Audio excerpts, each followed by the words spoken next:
Good morning all of you. Profit 56 मध्ये तुमचं स्वागत आहे. आपण गोल्ड फॉरकास्ट बघतोय उद्याचं म्हणजे 9 मार्च. गोल्ड फॉरकास्ट बघण्या अगोदर आपण काही न्यूज बघूयात. न्यूजचं जर सेंटिमेंट बघितलं तर एकंदरीत CPI ची एक न्यूज आहे जी बुधवारी आहे, जी गोल्डला बाय साईड पुशअप करते आणि अनएम्प्लॉयमेंट क्लेम सुद्धा बाय साईड पुशअप करते. सोमवार अशी महत्वाची न्यूज नाहीये. वॉर सिच्युएशन जरी असले तरी गोल्डला म्हणावं तितकं बाय साईडला धक्का दिसत नाहीये, कारण जे बाय व्हायला पाहिजे ते तितक्याच पद्धतीने सेल होत आहे आणि प्रॉफिट बुकिंग होत आहे. आता चांदी थोडंफार वाढलाय विथ GST वगैरे, थोडीफार वाढ दिसते, परंतु म्हणावं तसं काही पुशअप बाय साईडला नाहीये. कारण मार्केटची क्लोजिंग 71ला आहे, 51-67 आसपासच आहे. म्हणजे उद्या ओपन होताना मार्केट शक्यतो ऑन पोझिशन जागेवरच ओपन होईल किंवा 5-10 पॉईंट खालीवर ओपन होईल, याच्या पलीकडे काही असा एक अंदाज याच्यामध्ये दिसत नाही. या सर्व गोष्टीचा विचार करता उद्याच्या मंडेसाठी आपण जे ट्रेडिंग झोन मार्क केले त्याच्यामध्ये महत्वाचं म्हणजे मार्केट इथे 71ला क्लोज आहे.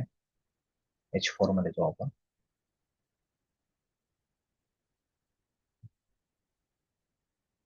मार्केटने आयडीएम करून चेंज ऑफ कॅरेक्टर केलाय आणि चेंज ऑफ कॅरेक्टर करून वरत्या दिशेत मार्केट आलेला आहे.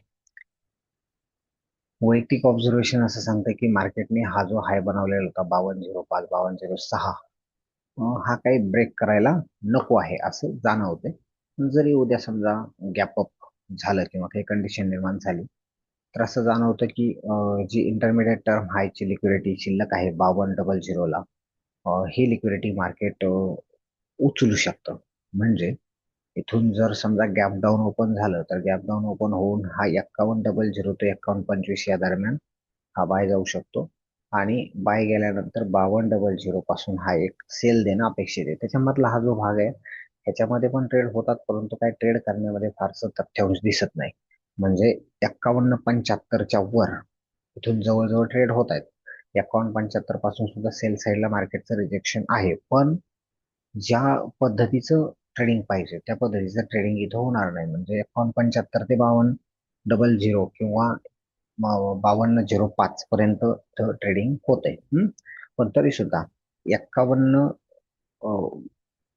52 आणि 5205 या दरम्यान जरी तुम्ही ट्रेड सेटअप केला तरी हरकत नाही सेल साईडला. ओके, आता इथून सेल साईडला सेटअप करत असताना विथ SL वरती करायचं आहे, कारण जर 5205 वरती ब्रेक झालंच, 5205 वरती ब्रेक झालंच समजा,